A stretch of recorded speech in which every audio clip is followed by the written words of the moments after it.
तर या सभेसंदर्भातले अपडेट्स आपल्यापर्यंत पोहोचवत राहणार आहोतच। मात्र या क्षणाला आणखी एक महत्त्वाची बातमी। गिरीश महाजन आणि माझ्या अटकेसाठी एका पोलीस आयुक्ताला सांगण्यात आलेलं होतं, तर माझी चौकशीही करण्यात आली, मात्र त्यांना काहीच न भेटल्याचं उपमुख्यमंत्री देवेंद्र फडणवीस म्हणाले। तर राज ठाकरे म्हणाले ते खरं आहे, मशिदीमधून मतदानासाठी फतवे काढले जात आहेत असंही फडणवीस यांनी म्हटलंय। आज त्यांनी पुण्यात पत्रकारांशी संवाद साधला।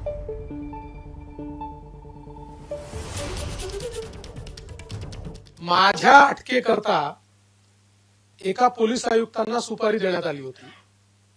केसापासून नखापर्यंत त्यांनी माझी चौकशी केली, पण मी पहिल्या दिवशी सांगितलं होतं की मी जेव्हा इतका अग्रेसिव्हली सरकारवर जातो तेव्हा काचेच्या घरात राहत नाही।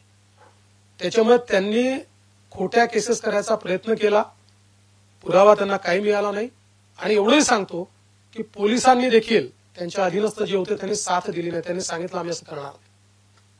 तुमच्यापैकी काही लोकांनी व्हिडिओज दाखवले आहेत, माझ्या इकडे आहे, तुम्हाला पाहिजे असेल तर मी देतो। हे पहिल्यांदा महाराष्ट्रामध्ये असं घडतंय की चक्क मशिदीमध्ये टीव्हीचे मोठे मोठे स्क्रीन लावून आणि त्या ठिकाणी फतवा काढून लोकांना सांगून यांना मतदान करा, अशा प्रकारचं घडतंय। हे मला वाटत नाही योग्य आहे, पण हे घडतंय। राज ठाकरे म्हणाले ते अगदी खरं आहे। अजितदादांना सातत्याने डावललं गेलं आणि म्हणजे यांनी जो प्रश्न विचारला त्याचं थोडं उत्तर याच्यात येत आहे की प्रत्येक वेळी त्यांना समोर करायचं आणि नंतर तोंड घाशी पाडायचं आणि त्यांना विलन करायचं।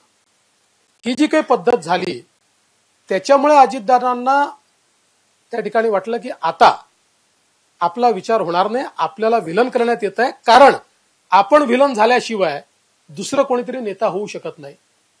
शेवटी अस्तित्वाचा विचार जेव्हा माणसाला करावा लागतो आणि अस्तित्वाची लढाई असते त्यावेळी निर्णय घ्यावे लागतात। घेतला त्यांनी निर्णय।